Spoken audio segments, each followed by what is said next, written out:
Today I want to start by just giving you three kind of what I think are models of parenting to start us out with. First of all, in your outlines, I want you to look at the absent parent.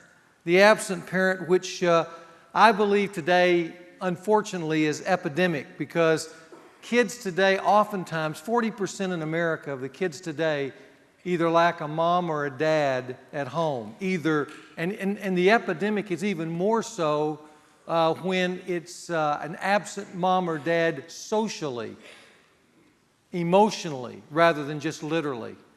But there are huge numbers of children who are being raised up in homes where either a parent is not there due to abandonment or divorce, or where the parents are there but aren't. You know what I mean by that? They are there but aren't. Oftentimes in our generation, because of the fact that you have two parents who are career-driven. In the 50s and 60s, women used to complain about the career-driven husband.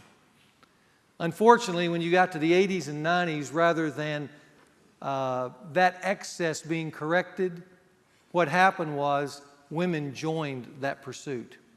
And as we move into the 21st century, I think for a lot of young children growing up right here at the beginning of the 21st century, what we're going to find later on is that not only do a lot of children suffer from the absent father wound, but will also suffer in the next generation from the absent mother wound.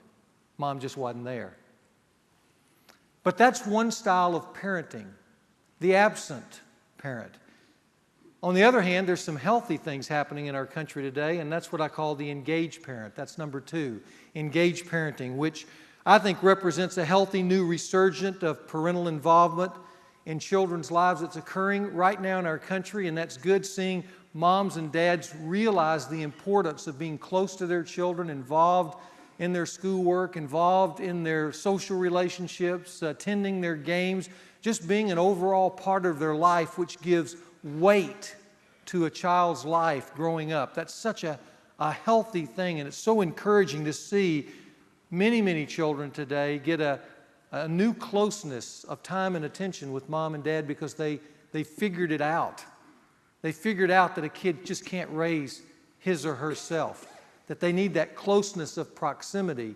They need time and attention to grow up healthy and whole. But I think there's a third kind of parenting, and quite frankly, I think the third type is the best type. I'm going to call it strategic parenting. It's a style of parenting that not only engages a son or daughter with time and attention, but also equips a son or daughter with the most important issues of life, so that when they go out in life, they go out confident about life.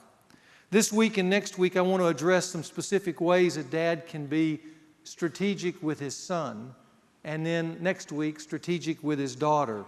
And as you know, throughout men's fraternity, we have made one important point over and over again, and that is dad, for a child, is destiny. Dad's destiny. His presence or lack of it has no rival when it comes to shaping the formative beginnings of a child's life. For a son, dad is, and dad always will be, a powerful reality in a child's life. I like what country singer Kenny Loggins said not too long ago. He said this. He says, "Are we ever really free from the gravitational pull of the moon? Can a son ever stop needing his father's love? I don't think so. As I see it, this is simply emotional physics." And I tell you, when it comes to that incredible closeness between a father and son and what goes on there, there is some emotional physics that will occur that last for a lifetime. I think maybe some of us saw that a number of years ago in the life of the great basketball player Michael Jordan. As many of you know, during one of the seasons, championship seasons for the Chicago Bulls, Michael Jordan's dad was murdered tragically. And at the end of that year, as it came down to the end and the Bulls won another NBA championship, at the end of that game, Michael Jordan ran out on the court and grabbed the basketball and fell down in a fetal position. I don't know if you remember that. And began to sob uncontrollably. Now here was a guy who had it all. He had fame, he had money, he had superstardom. He had everything but what he wanted most in this moment. Because in this moment, as he hugged that ball and squeezed it tight, he was hoping he could squeeze out just one more moment with Dad. And I remember as he laid there on the court, and it kind of lingered, and after a while, it became awkward, even for the announcers, while everybody else was celebrating, seeing Michael Jordan down there in a fetal position on the court crying. One of the announcers finally kind of awkwardly said, well, obviously this is a private moment for Michael. And I thought to myself, no, it's not private. It's primal. This is emotional physics at work. This is a son wanting his dad and wanting to hear from his dad just one more time. Good job, Michael. But not being able to possess it. All he could possess in that moment was a basketball. You know, the scriptures are very clear about this emotional physics. In Proverbs 17:6, here's what it says. It says, the glory of sons is their fathers. And for a son, dad will always be this extremely powerful reality, whether he's conscious of it or not. It'll surface from time to time, though. Dad is always there. And as we've mentioned several times, every son needs to hear at least 3 things from his dad over his lifetime. To have, in a sense, that weight in his body from Dad. He needs to hear these 3 phrases. First of all, son, I love you. He needs to hear that verbally, specifically, face to face, eyeball to eyeball. He needs to hear from his dad, son, I'm proud of you. And he needs to hear from his dad, son, you're good at, and whatever he's good at, the blank needs to be filled in. He needs to feel that from Dad. I told you even Jesus needed that. As you go through the pages of the New Testament over the life of Jesus, there are 6 times God the Father breaks into time and space, and we hear His voice verbally speak to Jesus Christ. And it's interesting, on every one of those occasions, He says pretty much the same thing. He says to Jesus these words, this is my beloved Son, in whom I am well pleased. Listen to Him. And in that moment, we hear this affirmation, this commendation from a father to his son that's so desperately needed by the man, Jesus Christ. This is my beloved Son. I love you. In whom I am well pleased. I'm proud of you. Listen to Him, telling those around Him, because this man has something to say. He's good. Jesus Christ needed that, and if Jesus Christ needed that, how much more do fathers need to give that to their sons in this very difficult journey towards manhood? A strategic father, not just an engaged father, not one who just hangs around his son and attends his ball games and takes him on some hunting trips. All that is good stuff between a father and son, but it's not the most strategic stuff. Within those activities and that presence, there needs to be deposited specific and strategic thoughts, information, and empowerment that makes him be able to stand in the storm of life later on. And those 3 phrases are just part of that adventure of a strategic father who will speak those words often to his son. But you know what? A strategic dad will also do other things, and that's what we want to look at this morning. Important things, life-shaping things. I've listed them on your outline as the 3 ingredients of strategic fatherhood. Ingredients that I think make a son healthy, confident, and clear in life. And I want to present these 3 ingredients using a metaphor, the metaphor of volleyball. Now, I'm not sure how many of you guys played volleyball. I never did, but except for just the recreational kinds of things. But you don't have to play volleyball very long to know that there are 3 key moves in volleyball. There is the dig. It's that person getting down the dirt to pull that ball up for his teammates. There is the set, where you set it up for the net. And then there's that other strategic move called the spike, where you jam it home and score the point. Strategic fatherhood, in some ways, can be compared to the game of volleyball around those three moves. I want to give them for you as definitions. First, for a dad, a strategic dad, the dig is dad's compelling character. Every son, listen guys, every son wants to be like his dad, at least for a time, until dad disappoints, until dad pulls back or pulls out.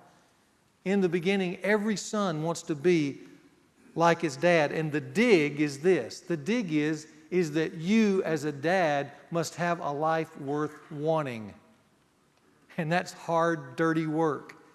That's not something that you can go out in a weekend seminar and get in a notebook.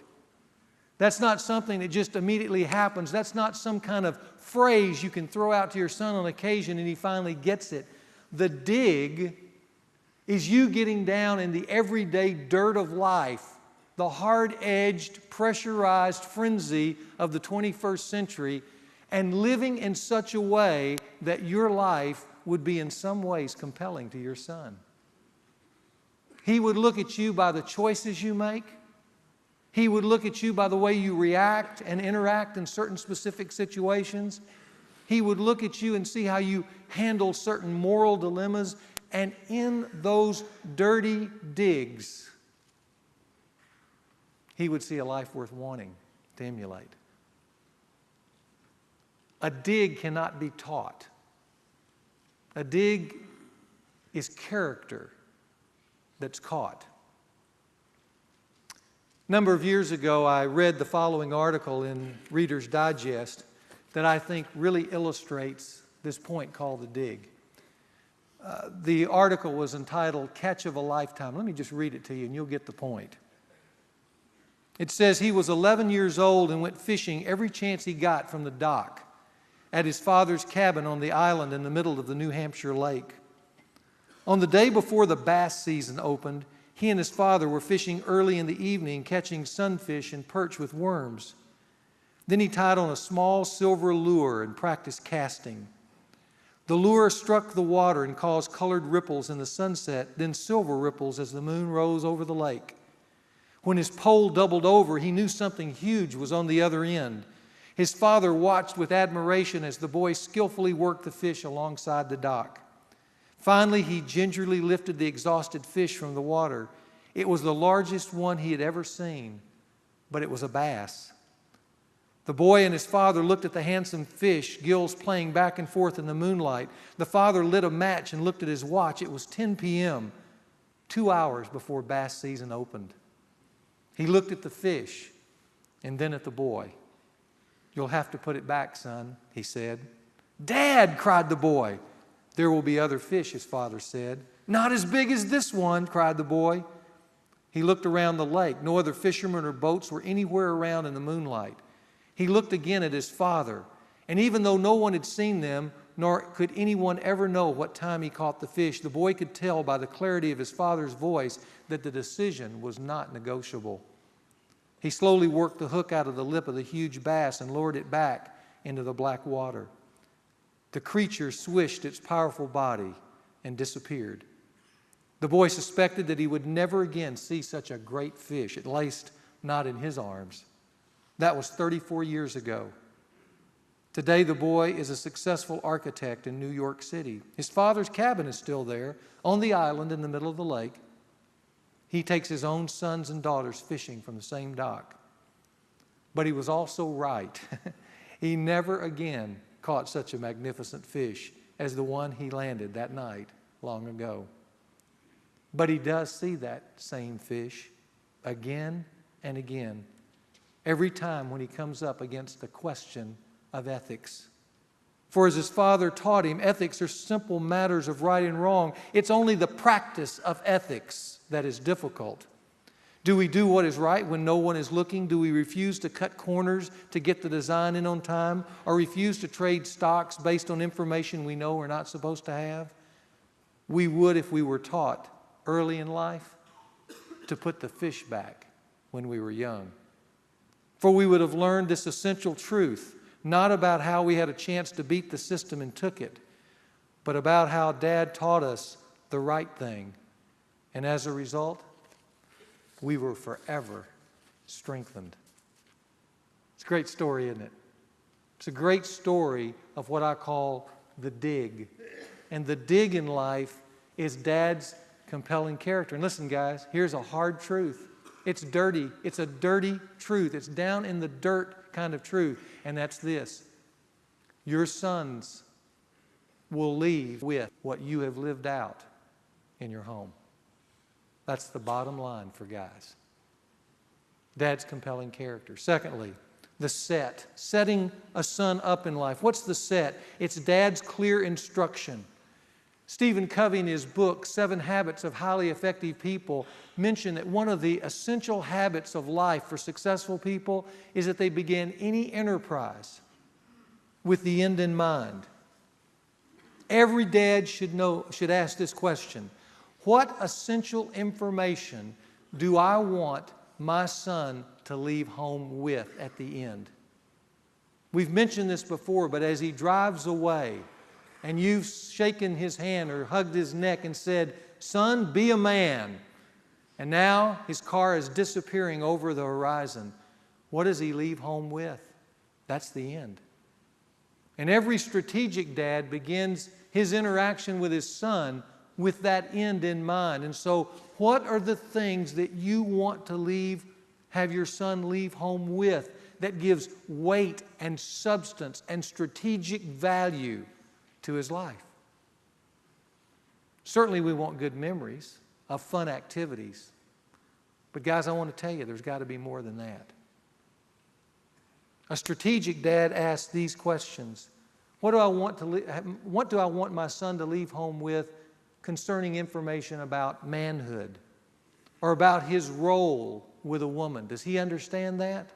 Or about money or about particular social skills, whether it's just in life in general with a woman in particular, how to work, have I taught him how to work, how to be on time, how to clean up his room, how to get up for himself and take initiative in life? What does he know about God that I imparted into his life? What does he know about sex that I imparted into his life, or about life in general? Every time Dad gives some clear, hands-on instruction about life, here's what he does for that son. He sets him at the net. He sets him up for success. It's called the set. And then finally, there's the spike. And I'm going to call the spike Dad's creative ceremonies for his sons, which we'll spend a lot of time on here this morning, which I think are done by the dad for his son to mark his progress towards manhood. It's the moment where not only does he set him up in life, but he kind of drives the principle home about what it means to be a man and how that son is making progress towards manhood. You know, one of the things that I'd love to do in men's fraternity for men across the country is bring back the power of ceremony. It's been lost today. I've asked the question to audiences all across the country: when is it that you became a man, and how did you know? It's a good question. I remember asking a businessman the other day on the plane that question. And at the end of our conversation, he told me, he said, "I would have loved to have had a moment where I knew I had been commissioned into manhood." Just a moment. And I call that the power of ceremonies. You know, as a pastor, I get to do ceremonies all the time of different kinds. Just this last Sunday night, I did a ceremony called baptism, which is a ceremony marking a change in life from a person from a life lived by themselves without God to living with God. It just kind of marks that moment. Some of the ceremonies that we've done here at the church for different events have been very elaborate. Some have been absolutely hilarious. Even some that weren't so supposed to be funny, like a wedding that I did a number of years ago where we were down here, and it was one of those huge formal weddings, you know, where, almost an uncontrollable budget as far as the amount of money that was spent on this wedding. And right here at this end was, at the end, as everybody marched out with the processional at the end, or the recessional, I should say, was the last groomsman. And down here was the last bridesmaid. Now this bridesmaid down on this end looked like she weighed about 95 pounds. She was the most feminine, soft, small individual of the whole wedding. And down here was this pretty big, burly guy, and he was supposed to usher her out. Only problem is he had locked his legs through the whole ceremony. And it was just a little bit warm. And after everybody was out and we were just about to clap at the end of the wedding, he came to get her. And as he started coming here, I could tell he was white as a sheet and his glasses were down on his nose.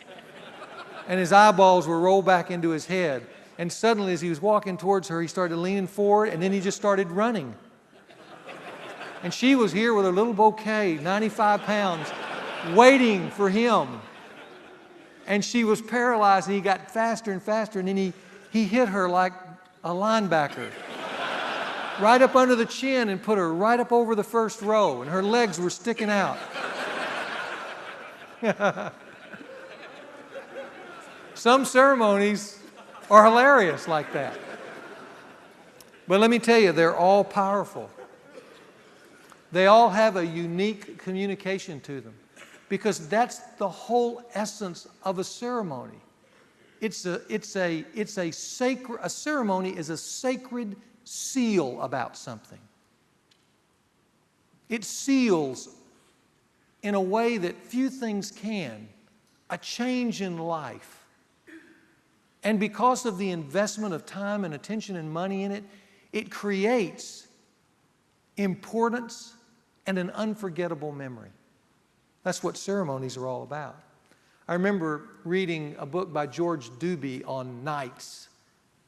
And it was said that when a young man came to that moment after all his training where he kneeled before the king and he felt the blade on his shoulders knighting him, Duby makes this comment. He said, when a young man was dubbed, it was the finest moment of his life. It was the ceremony in which he knew without a doubt he had passed over into a new stage of life. Did you know every boy needs that moment? He needs to know that he's coming over the bar into a new stage called manhood. How does he get there? How does he get there in America today? Did you know there is no moment unless a strategic dad makes the moment? I want to give you just real briefly 5 characteristics of memorable ceremonies so that you can have this, and then we'll talk about doing manhood ceremonies with sons. Here are the 5 characteristics of memorable ceremonies. First, memorable ceremonies are costly. They're costly. The more time, the more thought, the more planning, the more cost, the better. That just goes part and parcel. One goes with the other. The more you invest in it, the grander it is, the greater memory it makes. Secondly, memorable ceremonies always ascribe value to the person being celebrated. The fact that you would take the time to go to their wedding, or take the time to show up at their baptism, or take the time to come to their graduation, that's what makes it meaningful. It ascribes value to the person being celebrated. You've created this ceremony in which, by being there with them and going through this enterprise, you're telling that person, you're important. That's why I came. This moment is important. That's why I came. And the circumstances are worth taking the time to ascribe value in this moment to your life. Thirdly, memorable ceremonies always employ symbols. Have you noticed that? Weddings have rings. Graduation is symbolized with a cap and gown and a diploma. When a man is promoted in the military, he gets gold bars. When retirement comes, he gets some gift. We've all often called it the gold watch. But it's a symbol to remind them of this unforgettable moment. I mentioned to you about the anniversaries that I like to make memories with my wife. And our 20th wedding anniversary is one of the most memorable. And the reason it's one of the most memorable is because of the diamond necklace she wears around her neck. That cost me a lot. But it made an unforgettable moment that she remembers because it symbolized every time she puts that necklace around her neck. All great memorable ceremonies employ symbols. Fourthly, memorable ceremonies involve others who are significant to the person being celebrated. The old adage, the more the merrier, applies here. When my daughter was being inducted into the who's who of colleges and universities, it was a ceremony midweek, and she told us we didn't need to come. But it was interesting when we actually went and surprised her with our presence there that the head of the department, the English department, had showed up. We were there, some friends were there. And though the ceremony was simple, and there were a few students who were there all by themselves, it felt so much different when they were inducted than when my daughter was inducted with all the significant others in her life there with her. Because it gives such value to the person in the moment. And then lastly, memorable ceremonies always empower a life with vision. A wedding ceremony empowers a life with a vision of one rather than two. You don't ever see a guy after a wedding, he's walked out, he's standing out there after the wedding has taken place, turn to his friend and say, "Does this mean I can't date?" That wouldn't make any sense, would it? Or if it did, it'd be tragic. But the point is in the wedding, he understands that he gave his life away. And that what this means is I've entered a whole new lifestyle where the goal is two becoming one. Not one still shopping around for more. The same way when you have a fraternity initiation, it says we've changed. You've got a whole new social group that you're committed to. Or a graduation envisions the fact that no longer are you going to be dependent on mom and dad and having them pay tuition and things like that for your college. You're on your own now. You got to get a job. You have to work. It's the same way with a manhood ceremony. A manhood ceremony of different kinds says to the son, you're entering a new stage of life. That new stage has some new responsibilities attached to it. It envisions for you a new way of thinking and relating, and we're expecting that of you, this community of men. That's what a manhood ceremony is all about. Now, having said that, let me say a little bit more about how we got to the manhood ceremonies I want to present to you, because I just want to share with you, not a theory, I want to share with you what I've done. A number of years ago, 2 other dads and myself were sitting around. We had 7 sons between us, and they were all little rugrats at the time. And on one particular evening, one of the wives said to us 3 dads, "How are you going to raise these boys into men?" It was just a simple question, but it led to a late night discussion, because the truth of the matter is we didn't know how we were going to do that. There was no model, there was no understanding of how to do that. First off, we didn't have any definition of manhood we can impart to our sons, much less a process of manhood. There was nothing known. When we began to look for books and things like that, there was really nothing out there. And so that led to a search that ultimately led to a definition that I gave to you guys just a few weeks ago. What I want to add to that here this morning is a process that we came up with as well. Just to get you started, just to get you thinking. I'm not going to ask you to replicate this necessarily, but it'll give you a model at least you can play off of. Because a few summers later, I was over in Europe on a missions trip in Poland, and part of that time we had to kind of explore that magnificent country, and we went to different castles and that are there in the country, and I began to be interested in castles and knights and medieval times and began to read on it. And lo and behold, what I discovered is that knighthood is a lot like a process to manhood. And you could draw some of the same common themes between the two, because knighthood was a process, not a birthright. Just like manhood is a process, not a birthright. I mean, to be a knight, you had to go through some rudimentary beginnings as a page and just be basically a servant. Then you went through a time where you learned disciplines as a squire.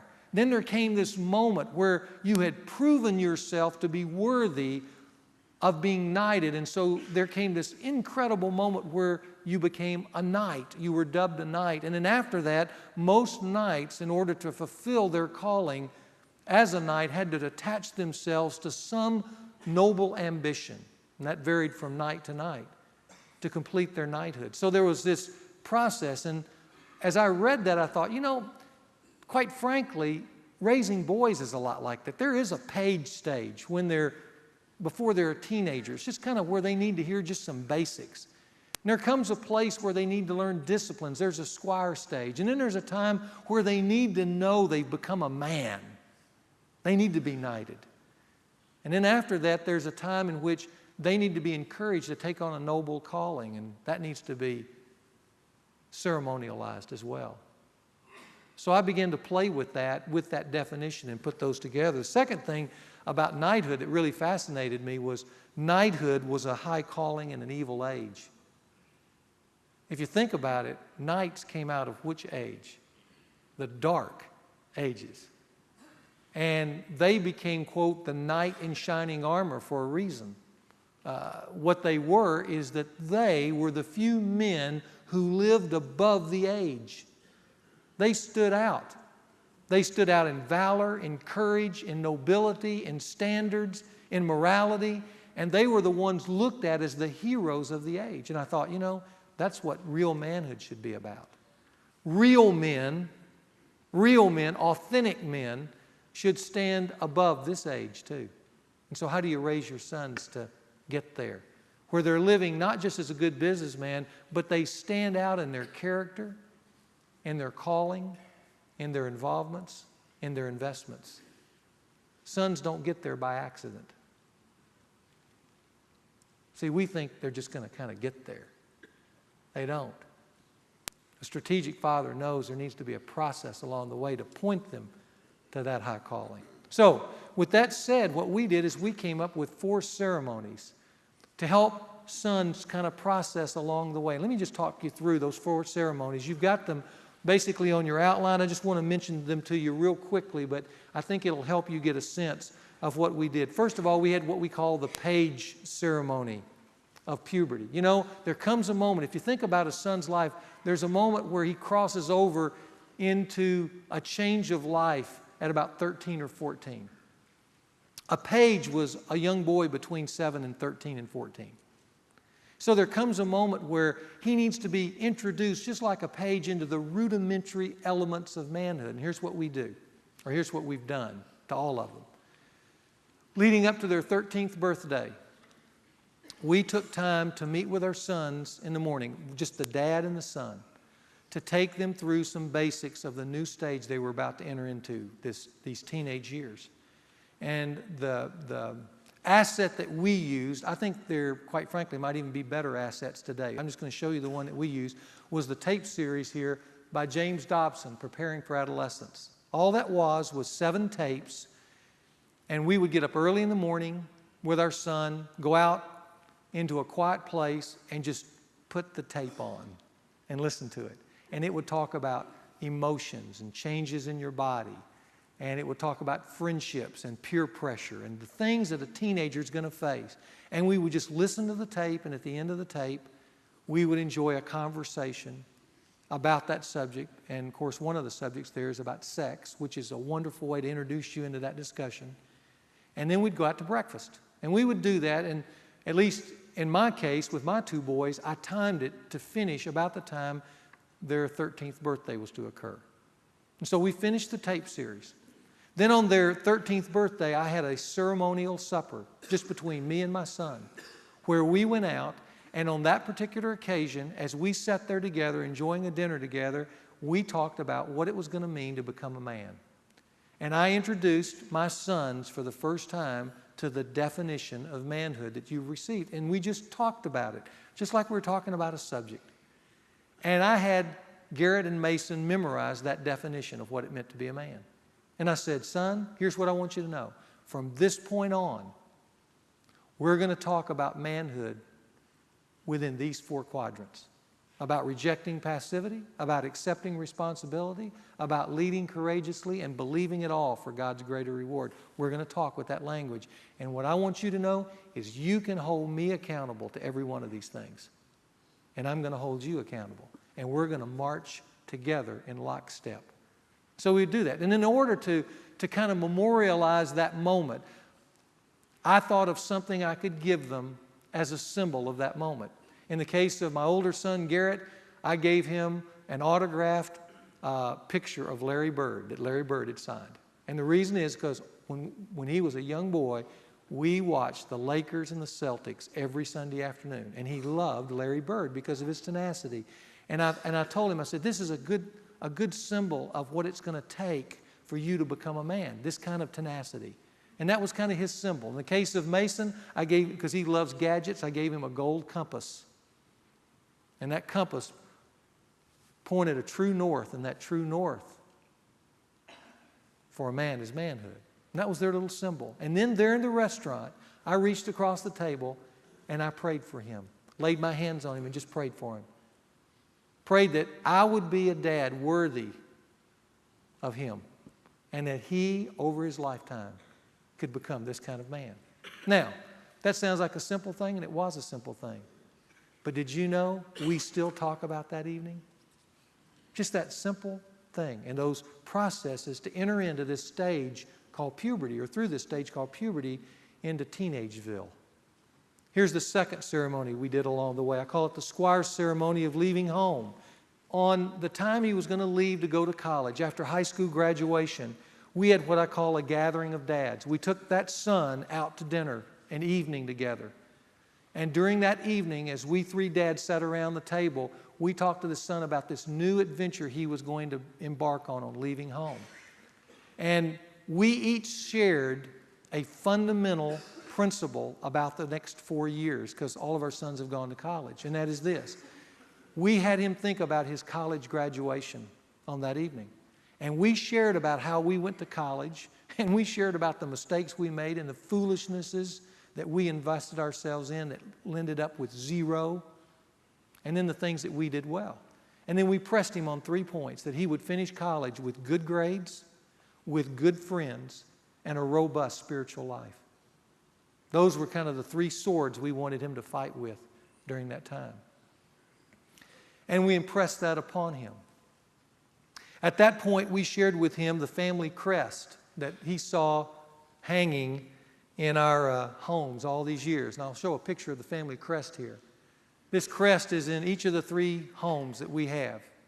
And there's a lot of imagery in here. I won't take you through all of it. Just simply to mention on the left side where there's that white space with the cross, we talk a lot about conventional manhood that we talked about in here. And we said you have to die to that. That's why there's a cross over it. If you look on the right side, that symbol on the right side should mean something to you, because you should have it on your rear view mirror. It's the definition of manhood. And then those 3 swords represent the 3 families and the truths that the men of this family would continually give their sons until they themselves became a man.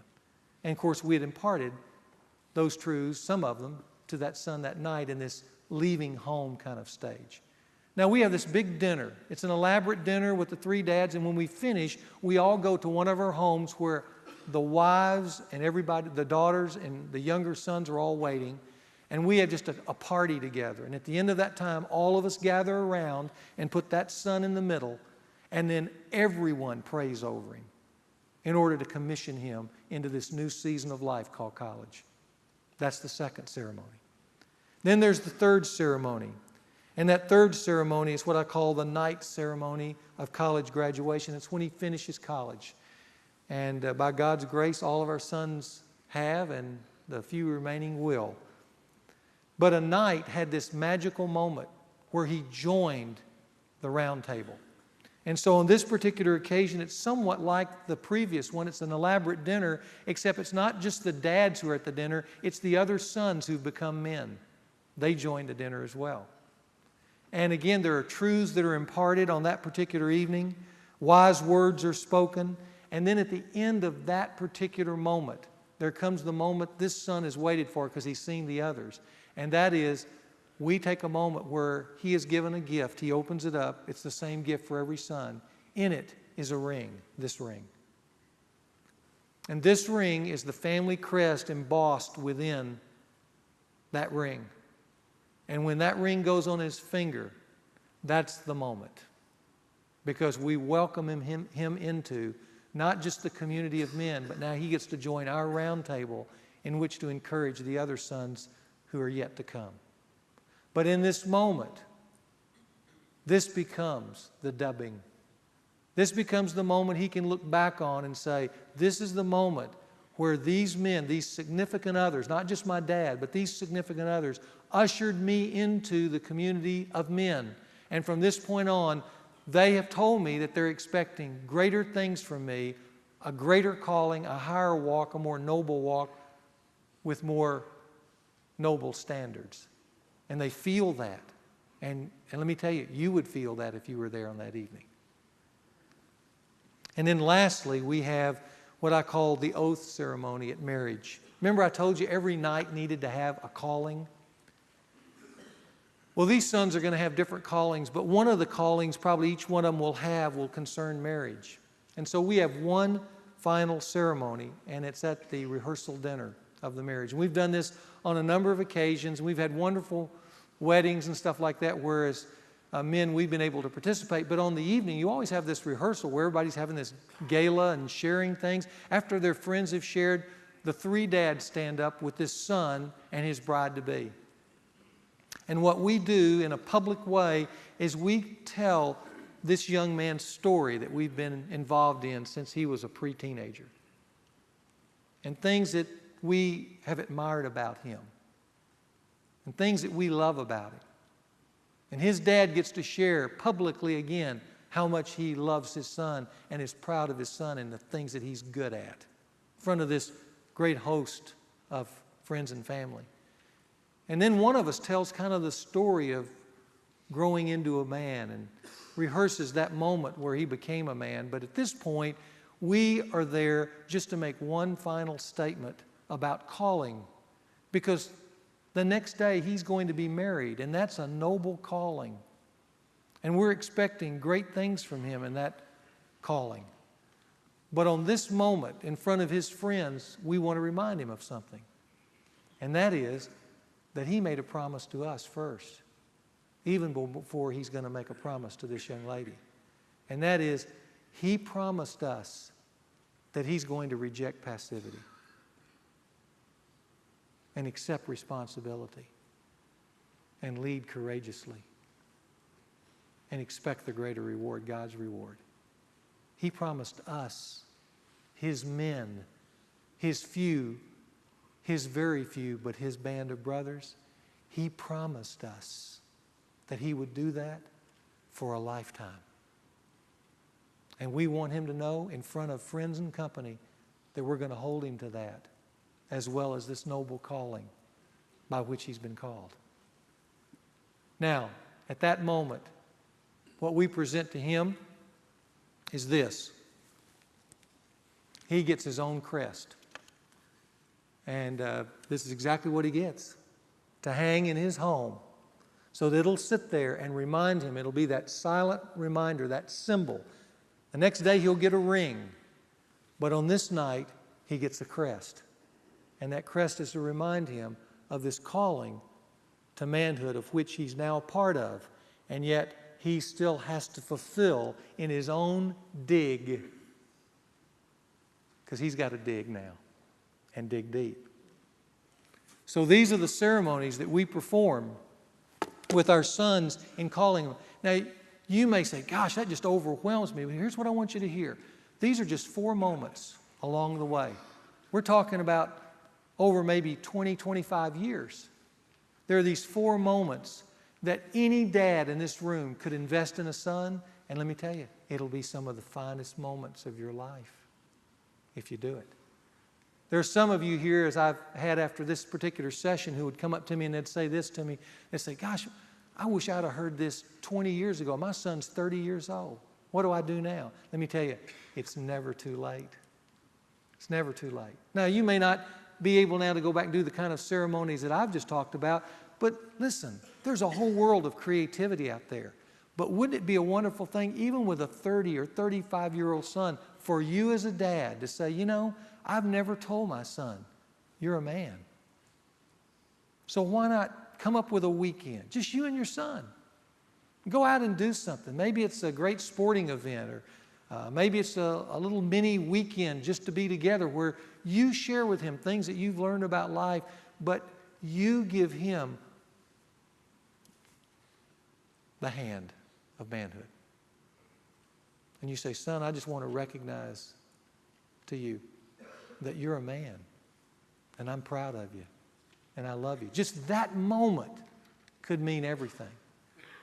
Then there's some of you who've got little rugrats running around, and you don't need to employ all this stuff on them right now, but let me tell you, this is a great time to start thinking about how you're going to call them to manhood and to come up with some creative ceremonies of your own. I have been absolutely amazed at dads who've heard this talk. They have done ceremonies that have gone way beyond anything I just shared with you. Ours are fairly simple, to tell you the truth. We have guys who've taken their sons on these amazing wilderness adventures, and along the way, as they're walking through the woods, you know, all of a sudden up ahead, granddad steps out of the woods and says, son, why don't you join me in the journey to manhood?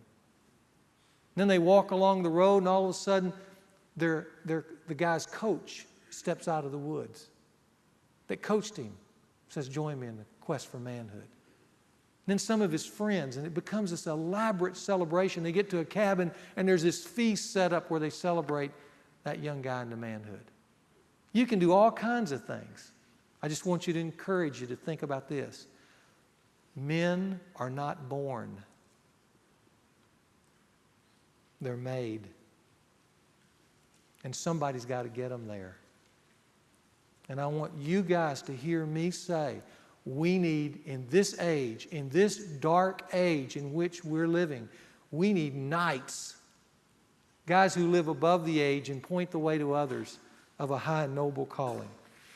Years ago, during this session, one of the guys who were sitting out there had just gotten married to a woman who had been divorced and had a 19-year-old son. So when Dale Kinsler married Jimma Lee, he inherited a 19-year-old young man named Chris Lott. And he came up to me afterwards and he said, you know, I'd like to do something for him. I don't know anything about a blended family. This is going to be a new journey. And by the way, it was. There were a lot of digs. But as he continued to reach out to Chris and try to bridge that gap and the hurt of the past, Chris began to respond. And then later on, Dale Kinsler set up a fairly elaborate ceremony in the Ouachita Mountains to do with him and some other dads and their sons where they initiated them into manhood. They had a big campfire where they had the kids write down, you know, all the things of what it meant to be a boy and put it in an envelope and threw it in the fire. And then they talked about manhood and they took hikes and stuff. And then on the final night they came back and they presented them with a plaque that called them into manhood. And on it was 1 Corinthians 13:11. It says, when I was a child, used to think as a child, act like a child, reason as a child.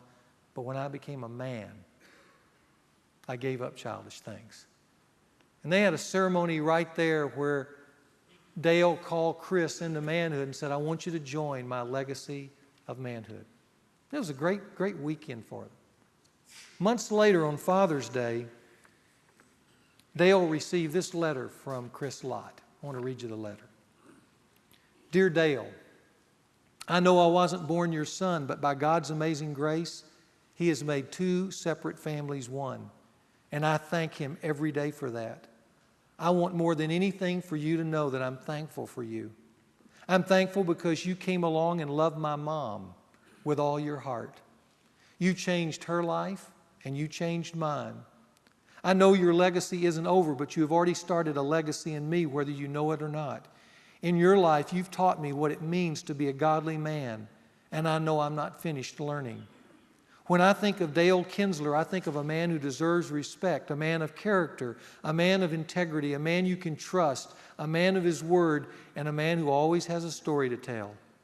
In all, when I think of you, I think of a man who is committed to God. I'll never forget our camping trip in the Ouachita Mountains, when you affirm me as a son and as a man. Someday, when and if I have a son, we'll go on a camping trip just like that. And then you and I can induct him into our legacy of manhood. Proverbs 22:1 says, a good name is more desirable than great riches. To be esteemed is better than silver and gold. And Dale, with much prayer and consideration, it is my wish to honor you on Father's Day by taking on your last name as mine and carrying on your legacy in my life. With much appreciation, your son, Chris Kinsler. What do you call that, guys? Let me tell you what you call that. Dig, set, spike. That's what you call it. Now let me encourage you, as we finish here this morning, to initiate your sons into manhood. And here's what I want you to do. Guys, be creative. Be creative in every way you can. Some of you guys are saying, boy, I need some more information. Can I recommend to you my book, Raising a Modern Day Knight? Some of you know about that, some of you don't. But I would really encourage you, if you want more information and you want to see some other dad's ceremonies, they're all in this book. It's a very simple book. Any guy can read it.